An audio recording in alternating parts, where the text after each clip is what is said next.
Hello students, welcome to the world of chemistry. This is Dr. Vikram Panchal and I am dealing with wave mechanics for chemistry. This is lecture number 12. In this lecture I will explain you what is normalized wave function and what is orthogonal wave functions. If you remember the conditions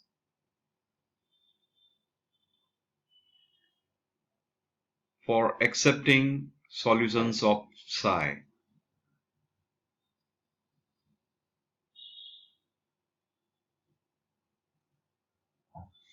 then you know that psi must be finite, continuous and single valued. These are conditions for accepting the solutions of psi. And if you remember one more condition which was given, and that is this one, that integrating minus infinitive to plus infinitive, psi square. Now we know what is psi square. Psi square means probability of finding electron in x, y and z direction is 1. That means if you go in any direction, probability of finding electron is equal.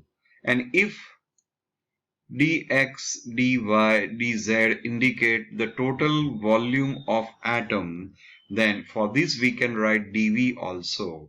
That is part of the volume, okay? So that we can have minus infinity to plus infinity integration of psi square into dv is equal to 1, or psi square dt is also equals to 1. So this way, this is one of the condition for accepting the value of psi. Here, the square of the wave function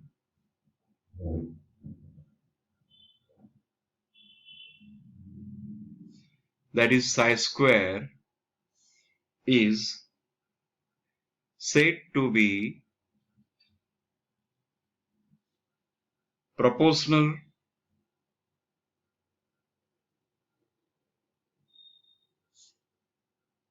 rather than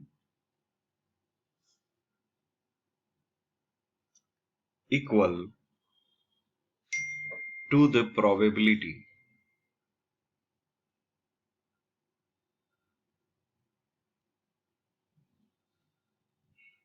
that the electron is in a given volume element.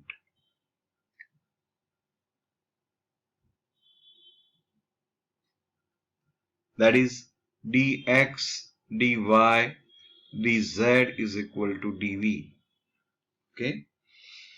So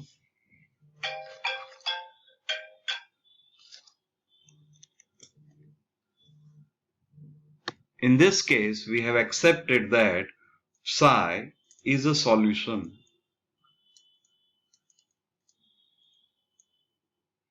to the wave equation.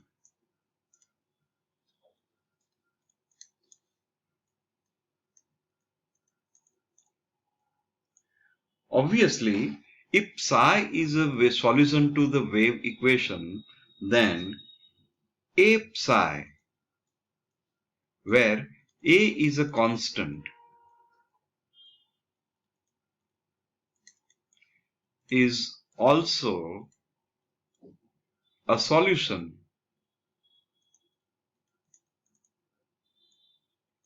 to the wave equation.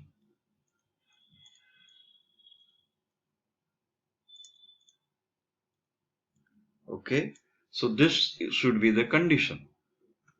Now, we know that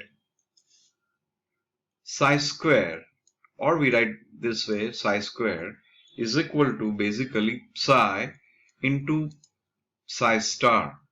This is nothing but complex conjugate, and if you remember that psi is equal to, if a plus ib, then its complex conjugate psi star is equal to a minus ib. Okay, so here if you take square of this, it will be a real value. This cannot be imaginary. Why? Because I will be cancelled out in the conditions of this, and this is equal to a square plus b square. There is no I, and therefore psi square must be real. So instead of psi square, we can write psi into complex conjugate psi star.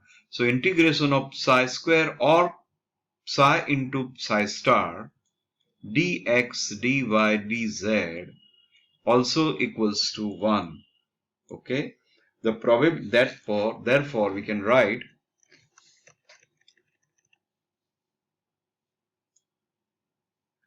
the probability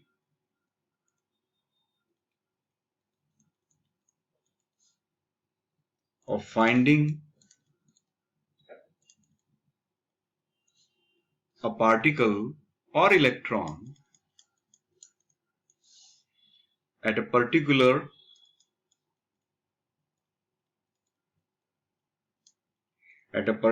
point should be 100%. Why? Because this shows psi into psi star shows probability of finding electron in an atom.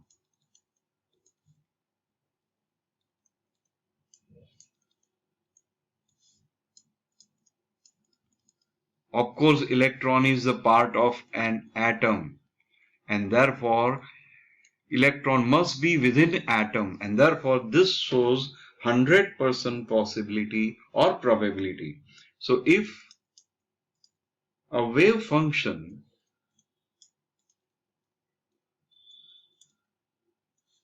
satisfies this relation,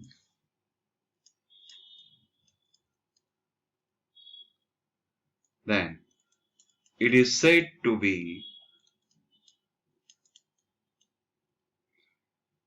normalized.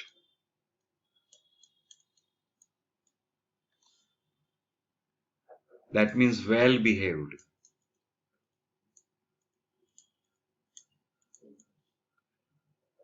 wave function.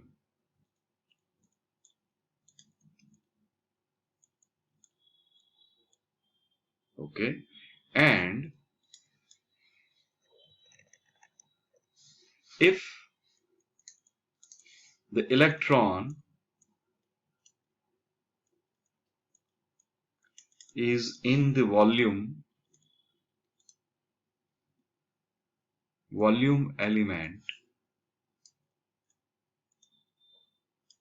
that is dx dy dz or dv, then integration of psi into psi star dx dy dz or integration of psi into psi star dv will be equals to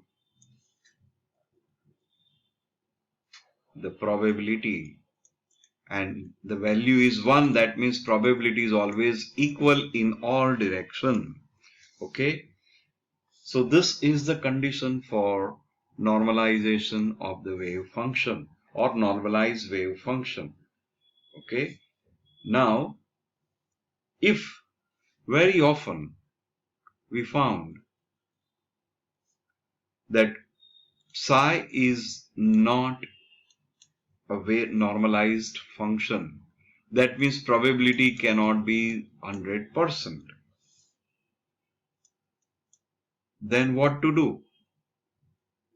In such case, however, we know that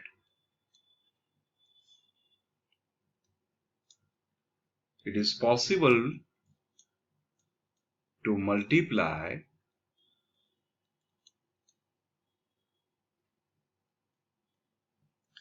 psi by any constant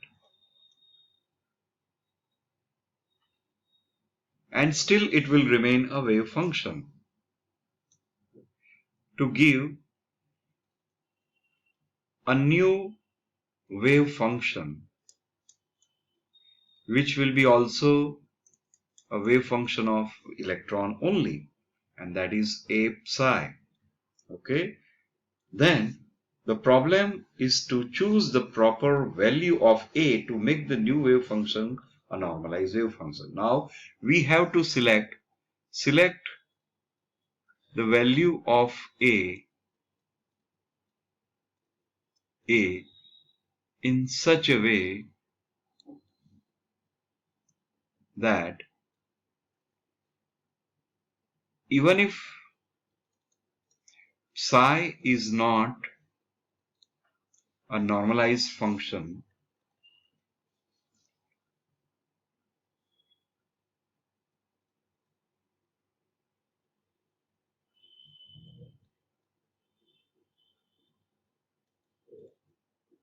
but sorry,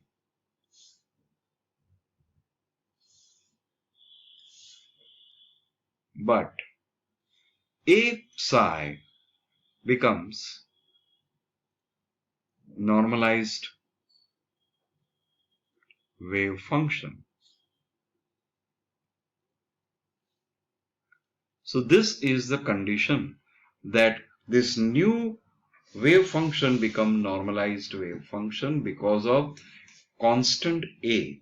Okay, so this way it should have certain conditions, but this condition we will discuss in next lecture. Okay, thank you so much for this lecture.